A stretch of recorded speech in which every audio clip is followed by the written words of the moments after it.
ঈদের ছুটির মধ্যে কুড়িগ্রাম জেনারেল হাসপাতালে বেড়েছে রোগীর চাপ। চিকিৎসা সেবা, পরিচ্ছন্নতা সহ রয়েছে নানা অভিযোগ রোগীর স্বজনদের।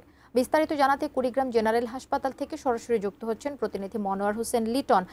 লিটন, রোগীর স্বজনরা যেরকমটি অভিযোগ করছেন, ঈদের সময়টাতে তাদের সেবা পেতে কোনো রকমের সমস্যা হচ্ছে কিনা সব মিলিয়ে একটু আপনার কাছ থেকে জানতে চাইব।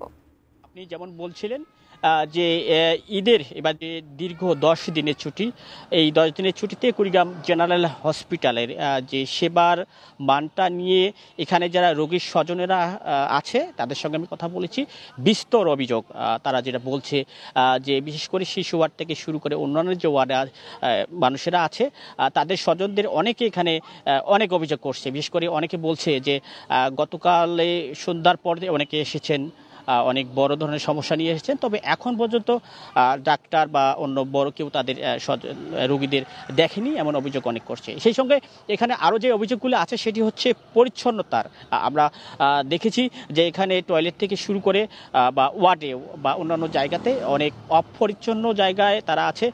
তারা বলছে যে এই যে আমরা হাসপাতালে আসি চিকিৎসা নিয়ে সুস্থ হওয়ার জন্য, তবে কুড়িগ্রাম হাসপাতালের যে এখন পরিচ্ছন্নতা আছে যেভাবে আছে তাতে করে তারা বেশি করে অসুস্থ হচ্ছে, এমন অভিযোগ কিন্তু করছে এখানকার রোগীর স্বজনেরা। কুড়িগ্রাম জেনারেল হাসপাতাল 250 শয্যার, তবে এখানে 100 শয্যারও জনবল নেই বিধায় দীর্ঘদিন ধরে এখানে চিকিৎসা সেবার বিষয়টি দীর্ঘদিন থেকে মানুষ অবহেলিত হচ্ছে এই অঞ্চলের মানুষ।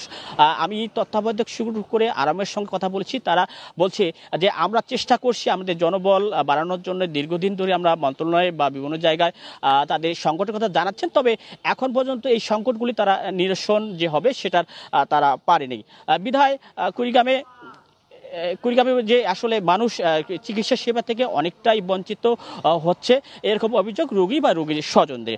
কুড়িগ্রাম জেনারেল হাসপাতালে আমরা দেখেছি যে আসলে আজকে ইমার্জেন্সি যে সেবাটা, সেই সেবাটার মধ্যেও দেখেছি অনেক মানুষের কি বলে